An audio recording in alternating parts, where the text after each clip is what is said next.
Hi, everyone.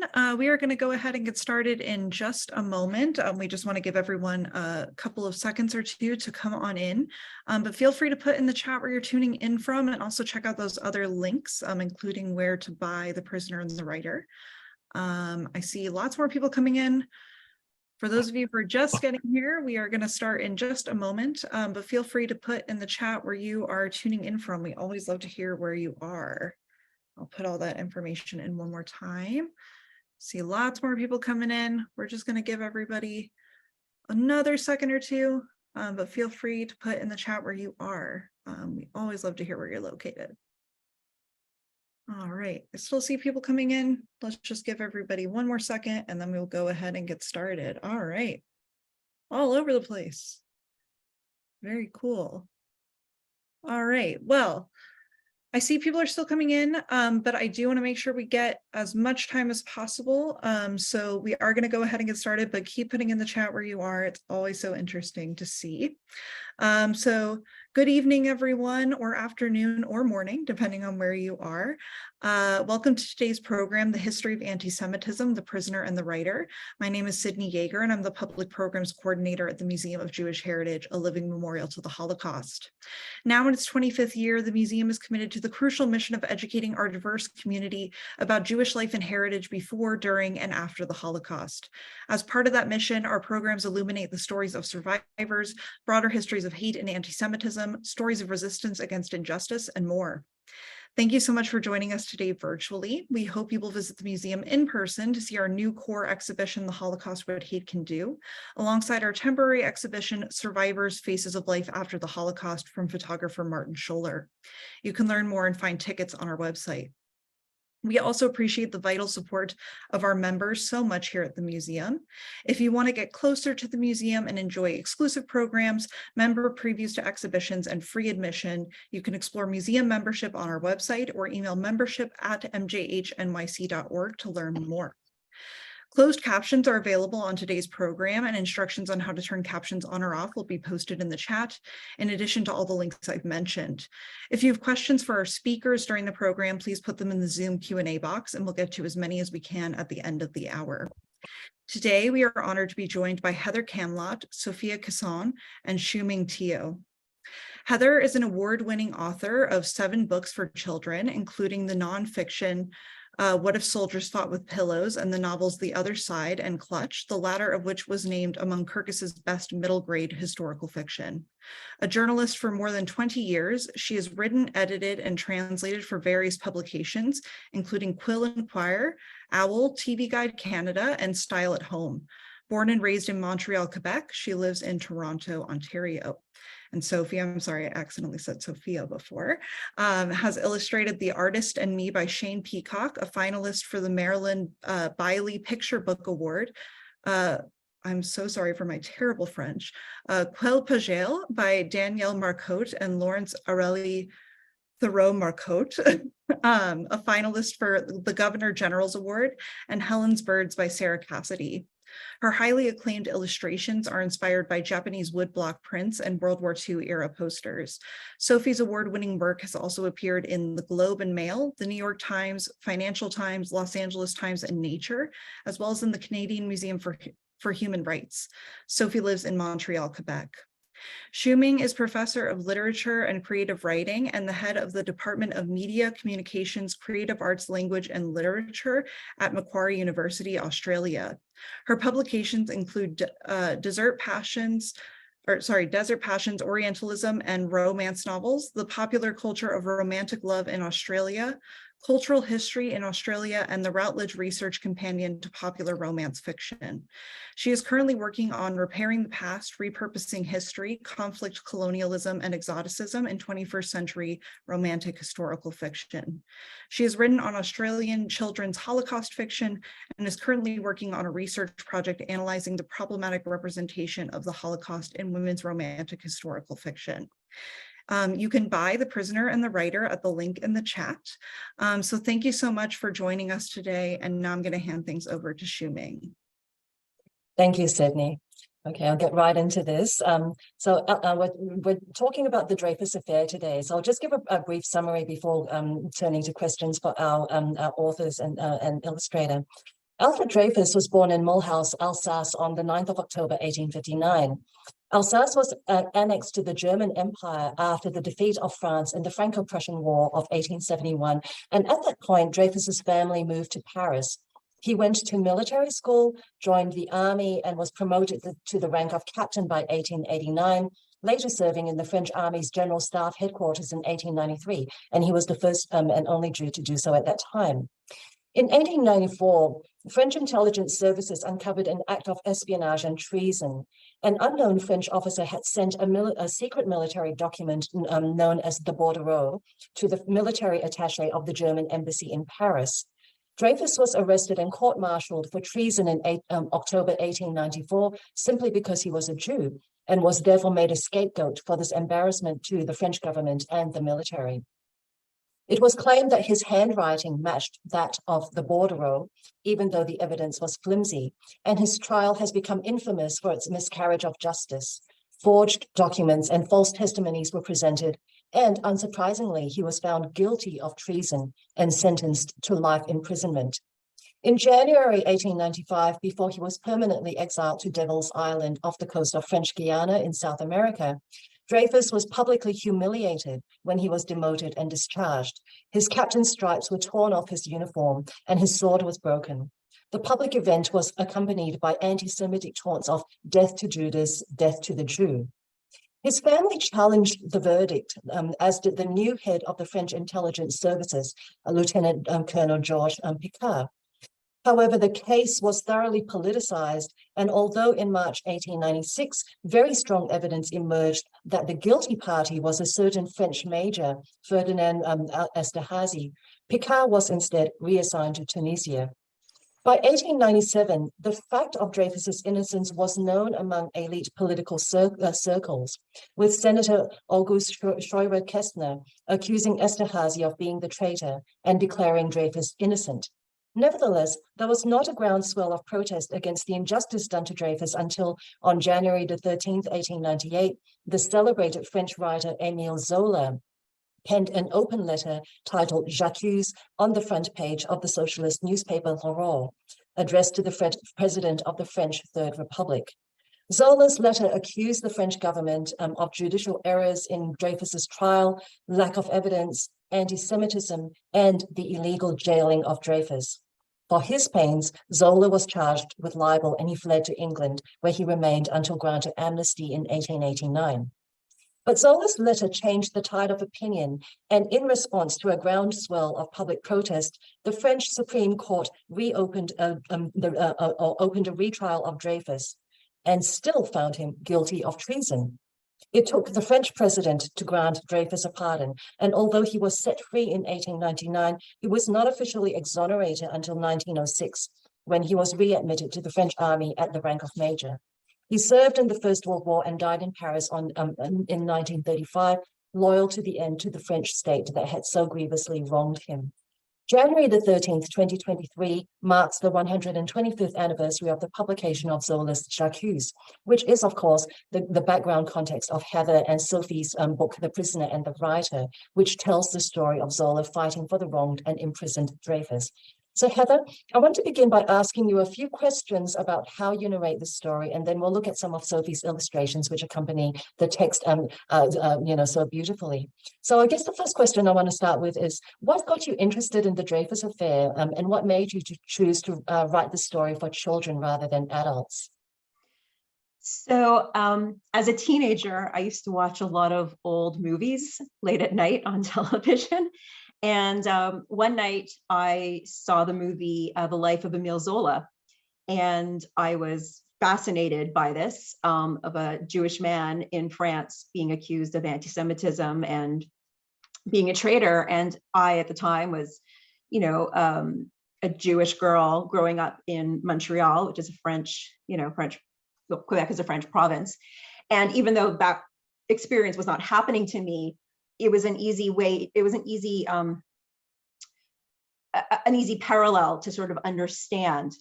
And so that's sort of where it was, and it stuck with me for all of these years. It's a story that I would follow. I would, find books about, and I would just collect them and keep them. And then when I started writing for children, which was not that long ago, this was one of the stories that I thought could be written for children. And the reason I didn't want to write it for adults is because there are a lot of books for adults about the Dreyfus Affair and about Emile Zola and about Alfred Dreyfus. But for children, I couldn't find any. And I really, truly feel, I write a lot of books about social justice, and I truly believe that if we want to change the world, we really have to start with children. And so bringing a story like this, which is social justice at its best, if you will, really needed to be told to children so they could understand what's going on in the world. Okay, thanks. And I think one of the interesting narrative choices you make is to tell the story in poetry rather than prose. Can I get you to read out this part of your novel then? Yeah, I'm going to read it from my book, so it's a little bigger. Okay. And yet Emile can't ignore the facts as he learns them.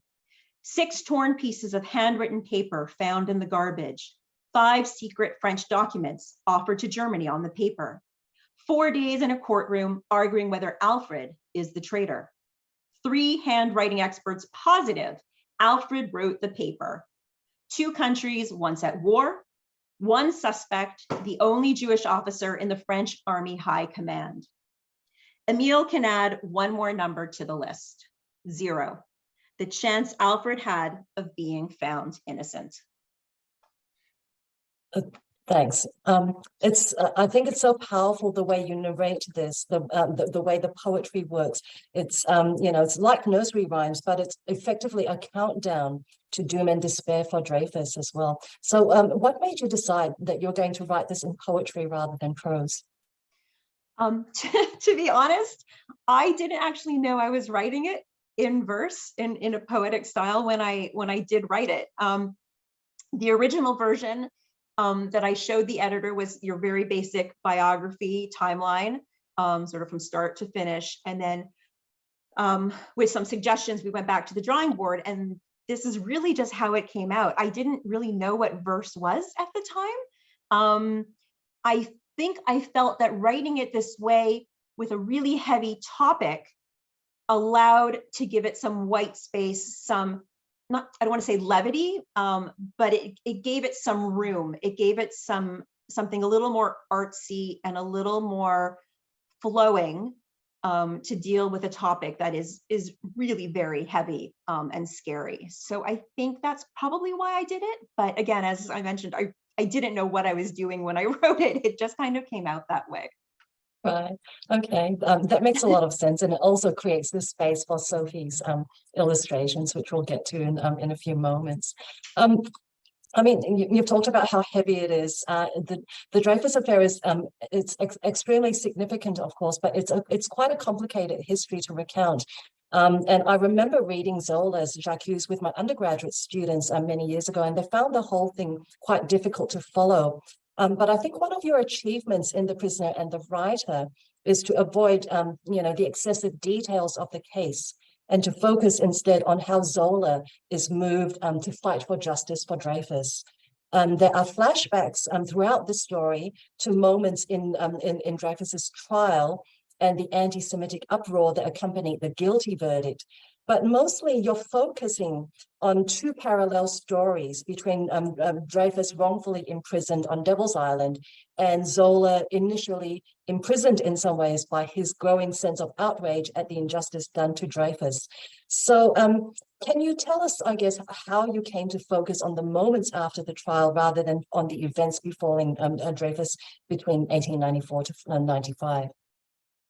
Yeah, so the working it out as the dual storyline was actually the idea of my editor at the time, Karen Lee.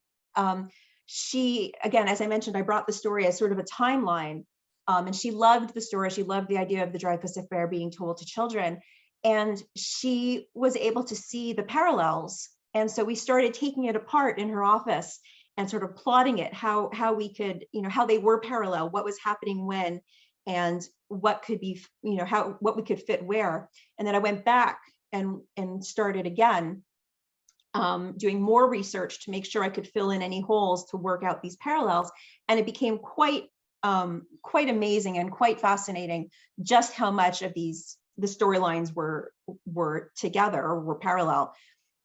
And obviously what happened to Dreyfus was much more devastating than what was happening with Zola, of course. I'm not putting them on an even keel about what was happening to them, but it was quite amazing to see how they did parallel. And by doing that, I had to start it, in 1895 in order to have both men in the story, because Zola wasn't really aware of what was happening with Dreyfus. He wasn't in the country. He was actually in Italy doing research for a new book. And it also gave a nice perspective of, just what despair Dreyfus was in by 1895, because he was on Devil's Island at that point. So that's kind of why we started at that time and didn't go any further, because then, their stories kind of part again. Thanks. Thanks, Heather. I find, I guess, the parallels really interesting because it's reflected. I mean, it's reflected in the plot, but it's also reflected in the language and in the illustrations as well. I think this is one of the things that makes the book work so well. So I just want to share again some of the pages from your book, right? So here we've got these beautiful illustrations so this is the first page, this is the second page, and we've got Dreyfus behind bars, and then this is the third page, where again we've got we've got Zola seemingly behind bars here. And so I'm really interested in the way that you use language as well as imagery, the way Sophie uses imagery to capture the parallels, right? So we've got the language of Captain Alfred Dreyfus can see, but he can't see. Emile Zola can review, but he can't review. And then, and there's this poetic, sort of a steady drumming of the beat throughout the narrative. At another point, at the lowest point of his life, Alfred has nothing to lose. At the height of his career, Emile has everything to lose. What do you want the readers, I guess, to understand about the relationship between Dreyfus and Zola? And, and is there, I guess, an implication for our relationship with persecuted peoples today? I think the first thing that we have to understand between Dreyfus and Zola is that they didn't know each other. They never met.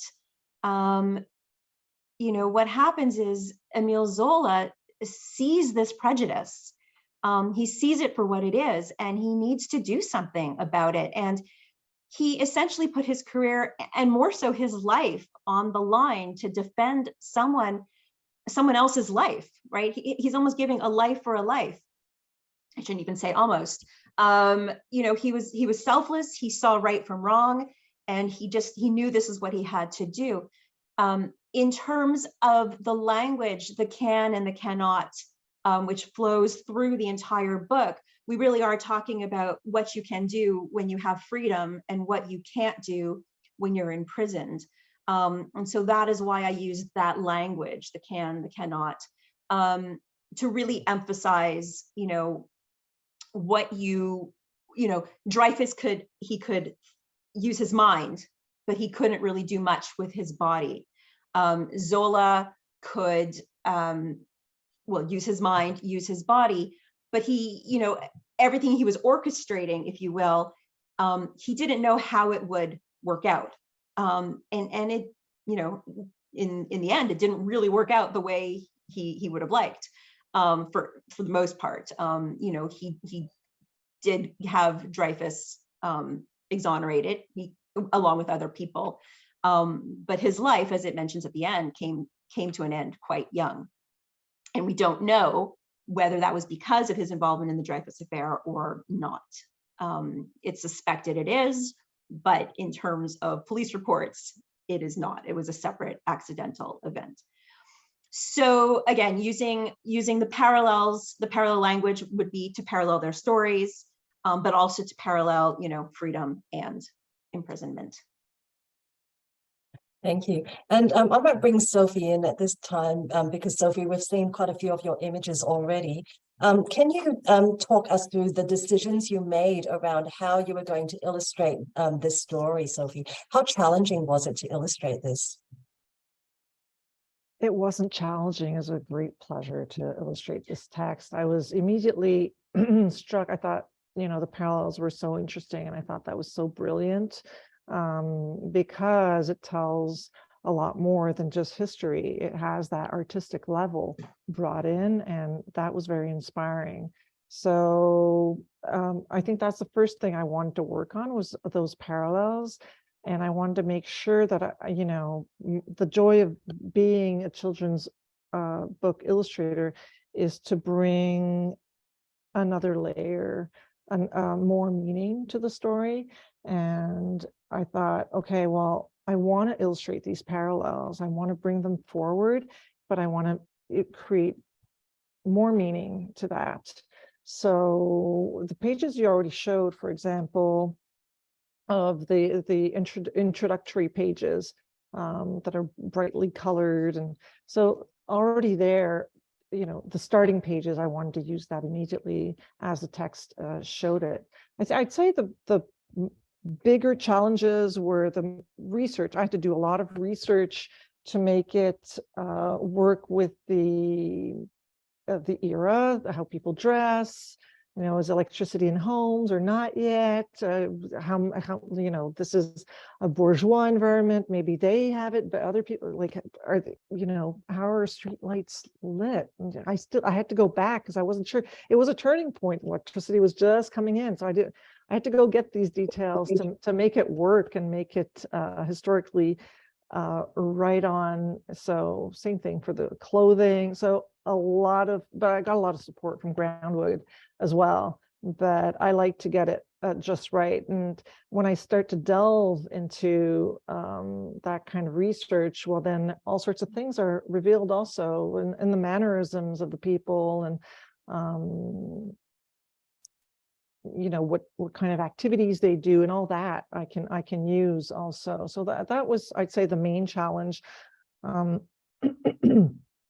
But then that's also doing the research is also how I found the idea that I would put light everywhere Zola appeared, because there was the March of Truth, and the way it was illustrated in the newspapers was this Marianne walking with a lighted torch.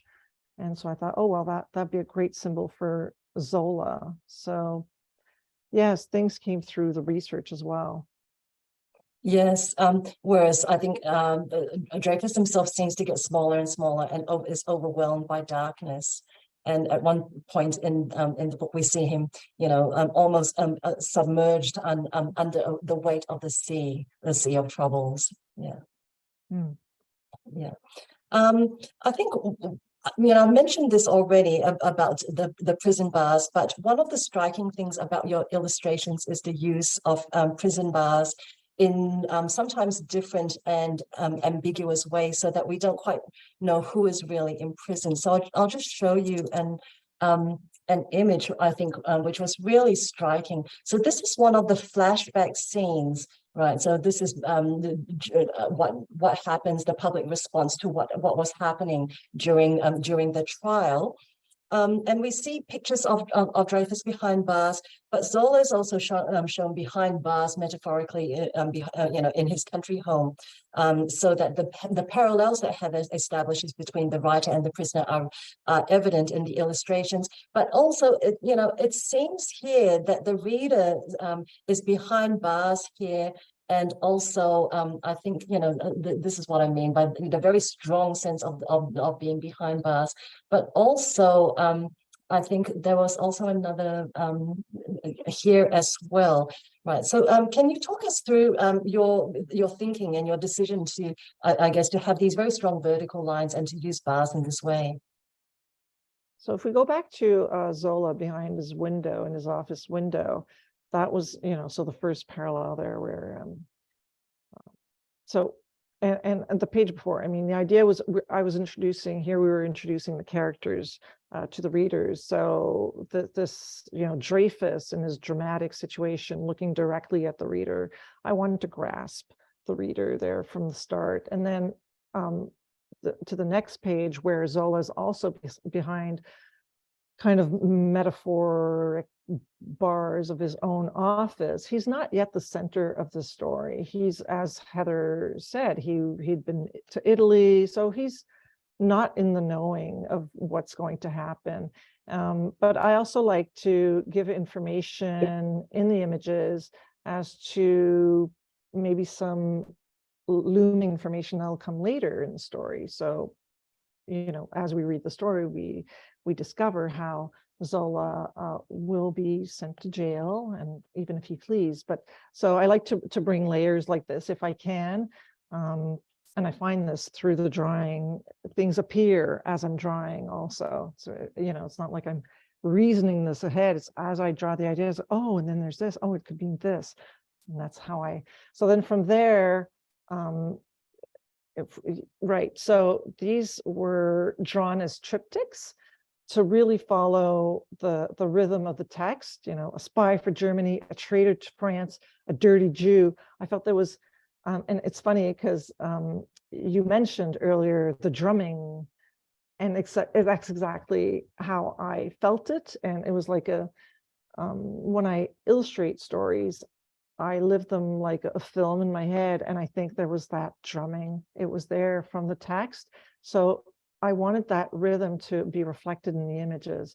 And I felt that these panels, these very vertical panels, brought the reader into each panel to look at the detail of what was happening, rather than one large panel where you'd have to look for the information. Here you're bringing the attention, the focus to each element.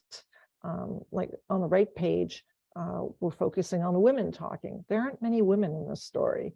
So this was, a place where I could add something where women were also intrigued by and involved in what was going on.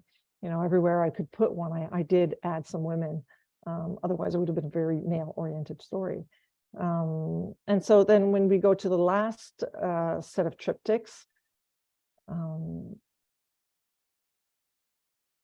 I wanted it to resonate with the previous. So in these, 4 pages of triptychs, I felt that they were pages where you could see what was happening in the social sphere, the social development of the story affecting, because it's very present in the story. And I had to find interesting ways of bringing that in. And I thought, oh, well, if I bring that back, again, we can focus on more on scenes of really seeing what was happening in the families, people talking to each other, or in other areas, people fighting, or rather than something that was too generic or general.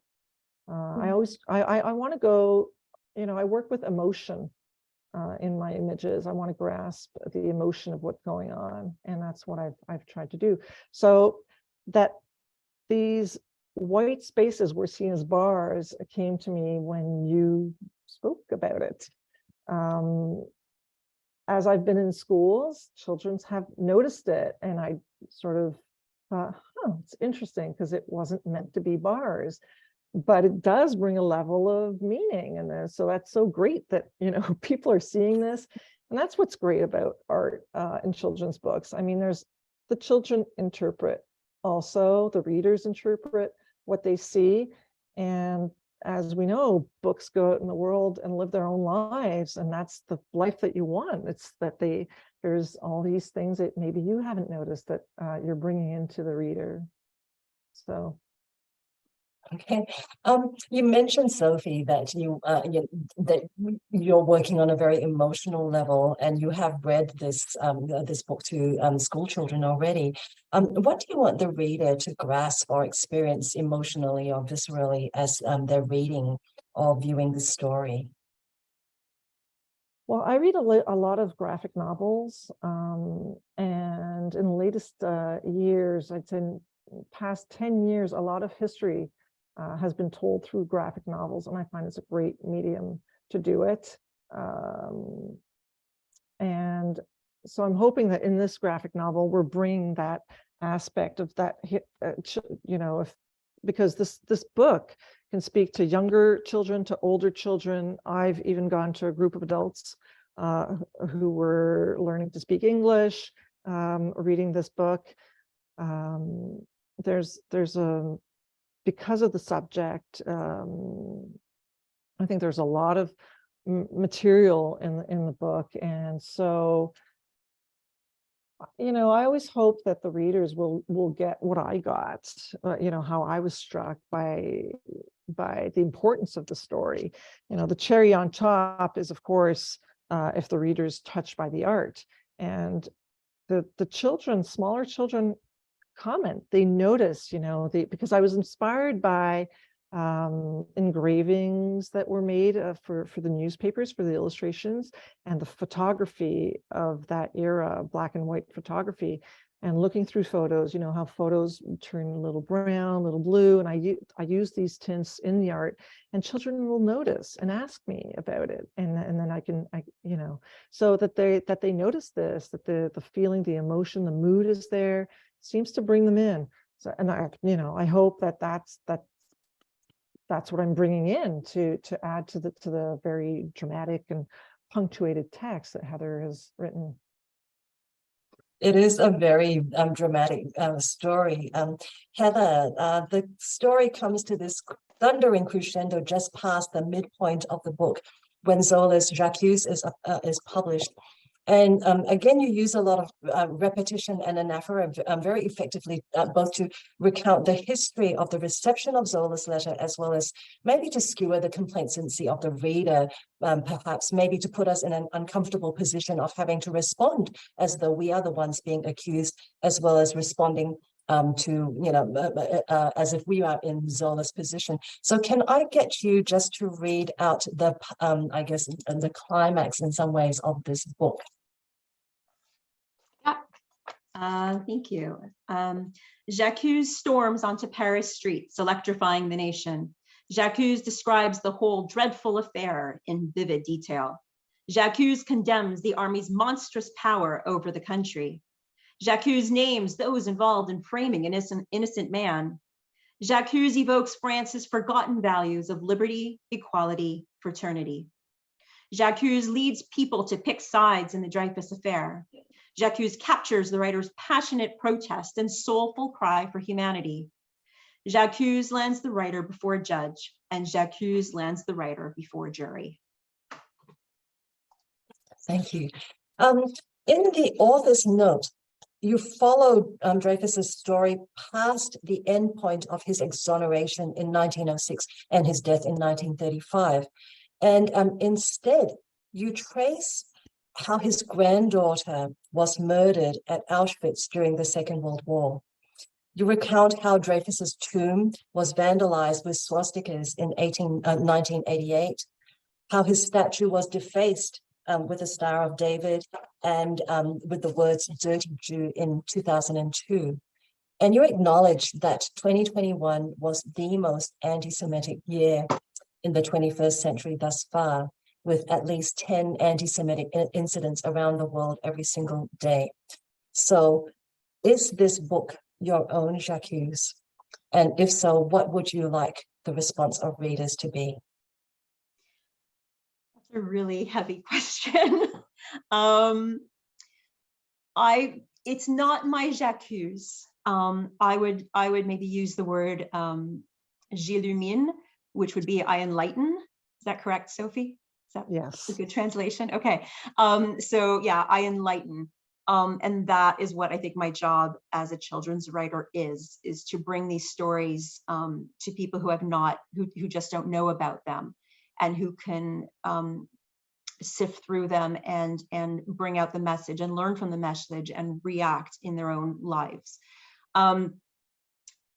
To push forward a little bit, I wanted to explain that, you know, when I do school visits, I did this school visit last week, I believe, or 2 weeks ago.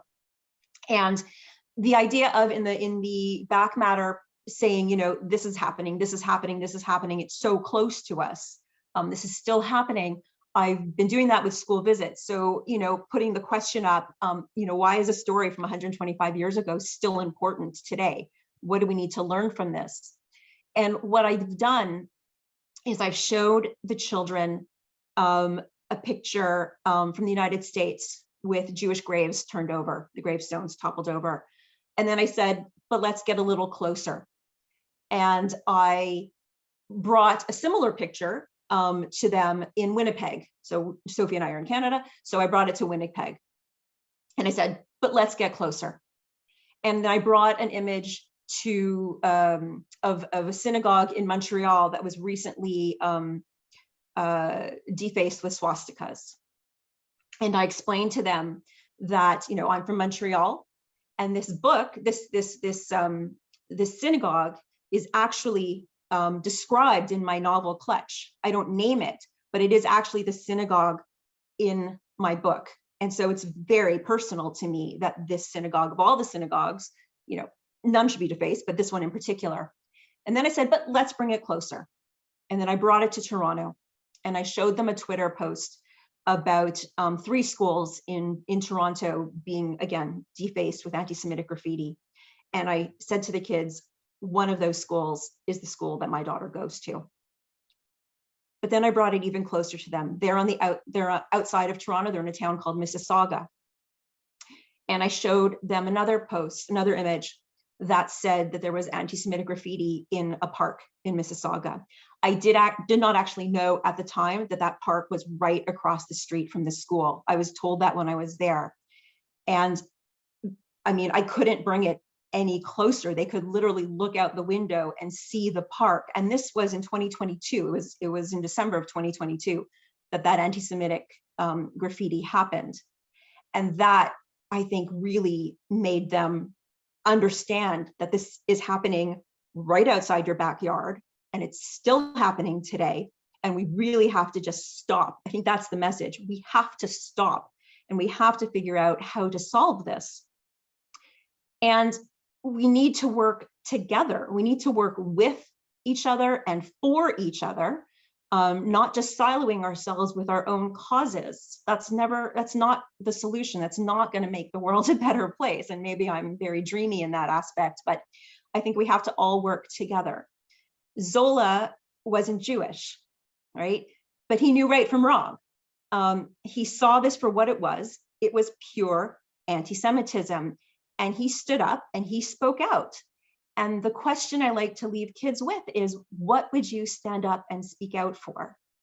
So again, I'm not accusing anyone, but I want them to think. I want them to consider what they would do. And I want us all to consider what we can do and how we can together make the world a better place. How do the kids respond to that? Silently. You know, it's a hard question to answer. And I tell them, you know, you don't have to answer this question. You don't need to tell me what you would stand up and speak out for. I don't need to know. I just want you to think about it. I want you to reflect on it. And if you see it happen, you know, do something about it. It's a hard position to put anybody in. It's a hard position for an adult to step into something. I get that for sure. But you know, we have to start thinking about it. And I hope that made them start to think about, you know, the world that they're in, and that everything is happening right outside their door. And what would they do? Mm-hmm. Thank you. Sophie, has this come up in your school visits?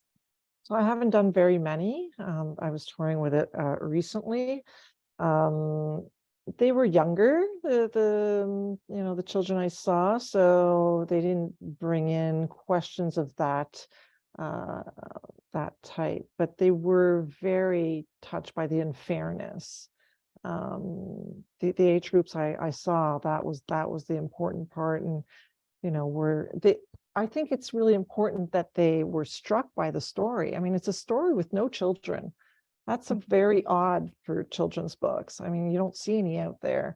So I thought it was great to have this opportunity to make a children's books with no children, and to present it to the children, see how they would how they do react, and they're taken by the story. So I find it's telling that that the book works in that way, that they're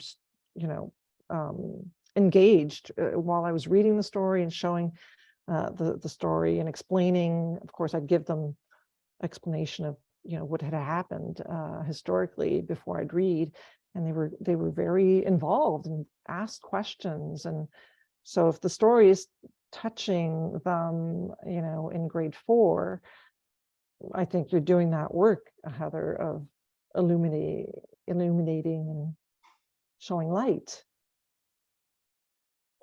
Okay, thank you. Look, I'm mindful of the time, and I would like Heather to have a chance to read from the book. So maybe Heather, if you can just read a little bit wherever. I think, did you want to start from the beginning? You said. We might as well start from the beginning. Yeah. And then we can go to question time. Do you want me to be showing any of these as you're going through? You have them, so you might as well. Okay. More entertaining. Here we go. Yeah. All right. So 1895. Through the barred window of his small stone hut on a desolate island, Captain Alfred Dreyfus can see the enormous waves of the shark-infested sea crashing against the rocky coast, the endless sky without a single cloud or tree to offer relief from the terrible heat. But he can't see his young children in Paris, 7,000 kilometers away on the other side of the Atlantic Ocean. By the sun-drenched window of his country home, overlooking his garden, writer Emile Zola can review hundreds of pages of research notes from his recent 6-week trip through Italy, the first chapters of his ambitious new novel. But he can't review the news coming out of Paris, 35 kilometers away, crisscrossing the Seine River. 1897.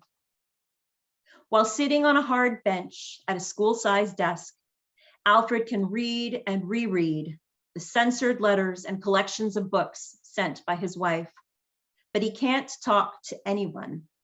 He is the only prisoner on the island, a prison built just for him. What did he do? While sharing a meal at a senator's home, Emile can hear the story of the army captain sent away forever for betraying his country. He can imagine using the thrilling story in a novel, but he can't imagine that after all these years, the case is one huge, horrible mistake. How can that be? A spy for Germany, a traitor to France, a dirty Jew, certain French newspapers assure readers. An honorable man, a patriotic soldier, a victim of anti-Semitism, the French senator's guests assure Emile. Who is right? Who is wrong? Shall I continue? Okay. At the lowest point of his life, Alfred has nothing left to lose. Guards follow him wherever he goes. They watch him day and night, even when he's chained to his bed, unable to move, unable to sleep. The prisoner can't stop the swarm of mosquitoes feeding on his skin, the insects eating his books, the poisonous spider crabs crawling in through the holes of his hut, the thoughts of death. At the height of his career, Emile has everything to lose. Thoughts haunt him wherever he goes. The more the writer delves into the prisoner's story, the more certain he is of the truths, the facts so plain to see. An innocent man, a wrongful conviction, a biased press, a complete and total injustice. But if he fights for Alfred's release, the writer can say goodbye to the career he's built, the support of his fans, the life he's created, and quite possibly the life he breathes. Okay, thank you, Heather. We might stop there. Yeah, let's move to questions then, because there are a lot of questions here. Sydney, did you want to take over the questions at this stage? Oh, you've got some questions here already. All right. Okay, so here are the questions that Sydney has sent to me. First question, are there any major discrepancies between the movie The Life of Zola and of Emile Zola and the actual fact? I actually haven't watched the movie since I was 14 years old, but I would probably say yes.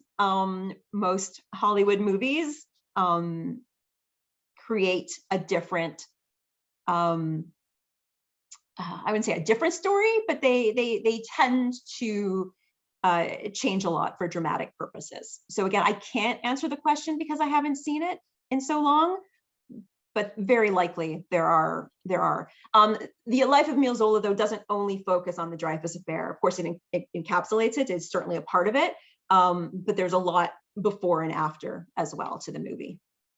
Okay. All right. Another question about Zola. You mentioned that Emile Zola had an accident at the end of his life. Can you clarify what happened to him? So Emile Zola, in 1902, he and his wife returned home after an evening out in Paris, and he did not wake up the next morning. What they found, the police, they said he died of asphyxiation from the smoke, from his fire, basically the smoke inhalation. But what was later discovered, and someone admitted to it as well, was that the chimney was blocked, had been blocked. When the police went, it wasn't blocked, but someone admitted years later that it had been blocked, in fact, and it was in retaliation for his participation in the Dreyfus Affair. But to this day, on the police records, it remains an accident. Okay. Another question, what age group do you recommend this book for? It's written for 9 to 12, I believe. So grades sort of 5, 6, 7. Yeah, it depending on how you use it. Sophie was using it for grade 4s, which is what she was talking about before. I've used it for grade 7s. I've heard other people using it for high school. They've actually called it a YA book, which was quite surprising. So I do think that, however, there's so many ways to use it that, go right ahead. Yeah, but I think the book itself says 9 to 12. Okay. All right. Why and how did you decide on the title, The Prisoner and the Writer? Because that's what they were, and it sounded good. And it's Sophie's handwriting, in fact, the cover. So she tried a whole bunch of different fonts, and then they're like, well, wait a minute, let's see what Sophie has to do. And they used her handwriting, which is super cool. I don't know, I just liked the way it sounded, and it really just encapsulated who they were. Mm-hmm. So. Okay, great. Sophie, a question for you. At what stage of the process did you come in? You mean in the creation of the book? Okay, so, well, the standard process is the story was written and to the illustrator and presents the manuscript, and I start from there. So I don't know if everybody knows this, but the illustrators and the artists, the authors often don't know each other. So I didn't know Heather at all. We met once the book was published. Heather did see art throughout the process, but then whatever she thinks about it is filtered by the editor and brought back to me, and I really work with the editor on the editor's feedback to move along. But for this book, I really had a free reins as to, yeah, I had a lot of space to bring my vision in. Right. Okay. So you based the drawings on the written text that was sent to you by the editor. That's right. When did you first meet then? When did we first meet, Heather? Was it At the book launch in Right, Montreal? okay. in Montreal. That's Yeah, right. That's right. yeah, we so I'm from Montreal. Sophie lives in Montreal, and I was going in for a family event, which actually timed out with the release of The Prisoner and the Writer. So we decided we would do a book launch at the Bar Books, a children's bookstore in Montreal. And that was the first time that we met. Yeah. Right, Okay. that's right. All right, so that answers the question, another question about whether you've both worked on books together, but this is obviously your first collaboration. Yes. Yeah. Okay, so another question, what responses do you get from teachers when you go into schools?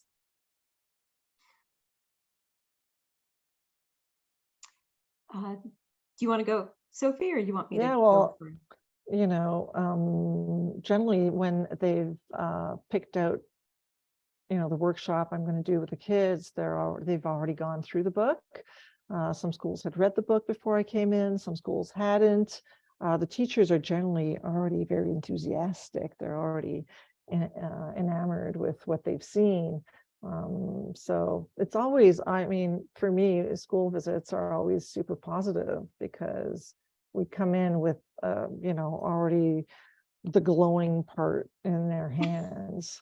It's like, so yeah, they're already enthusiastic about what we're going to present. I was, you know, I was struck that so I was doing the Canadian Children's Book Week 2 weeks ago, and that I would go in for the younger groups with this book. I expected it to be, yeah, the 5, 6, 7, and it was, you know, I had several groups of grade 4s. So teachers are responding positively, thinking that they can bring this to their students.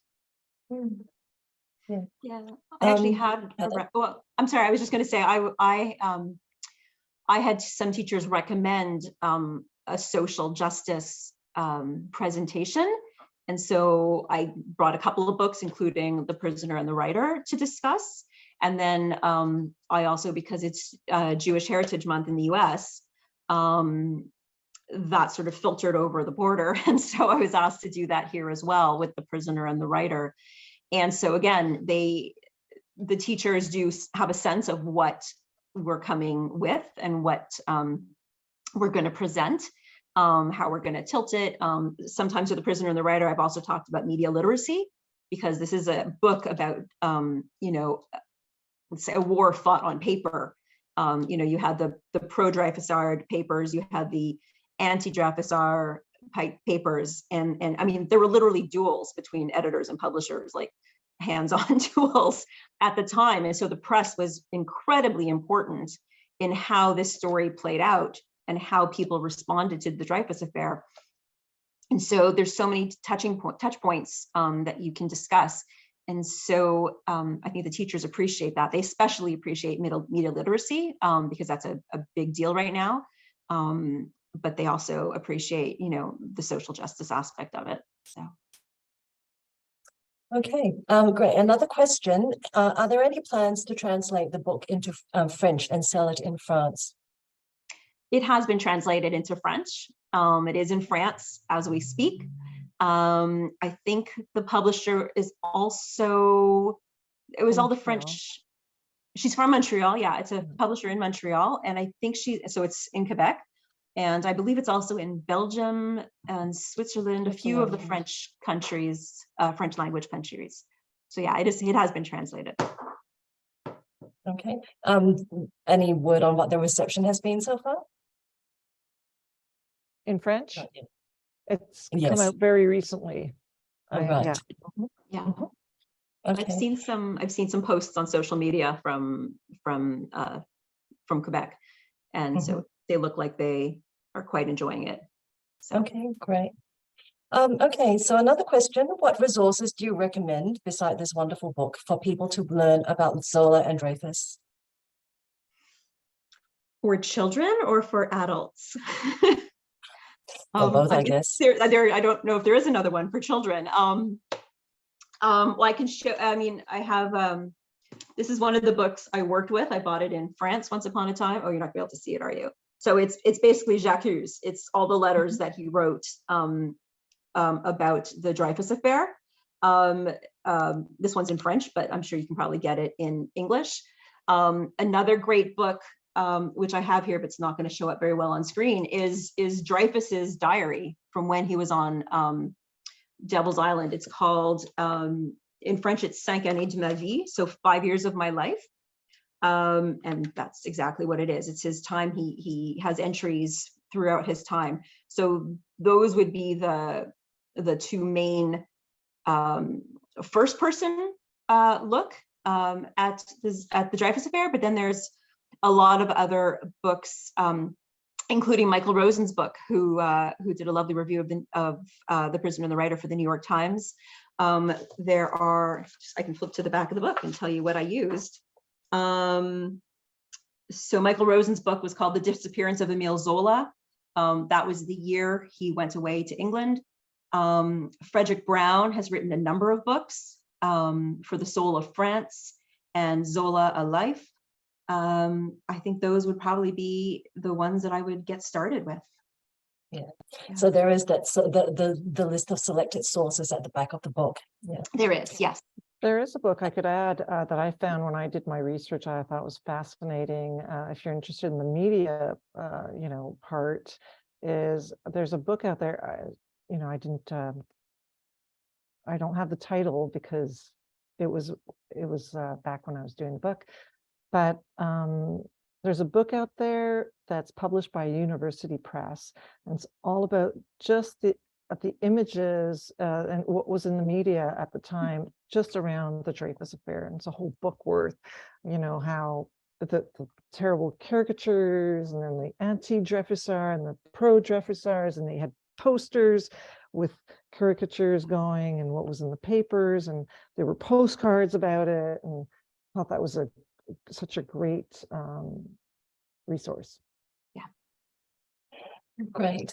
Okay. I think we're nearly at time, so we probably have to wrap it up. Thank you very much, Heather and Sophie, for this wonderful book.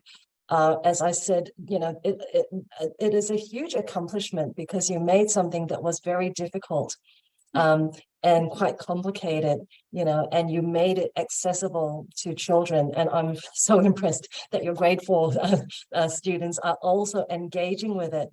And the way you have narrated it and the way Sophie has illustrated it, makes it resonate in so many ways. It's not a historical story that we're just reading about. There are so many contemporary issues, even what you've just been discussing in terms of the media reception and the whole, you can talk about fake news and all kinds of things as well, because of all the fabricated evidence that was generated during the trial. So this is a book that really, it tells a story, it connects with children and adults.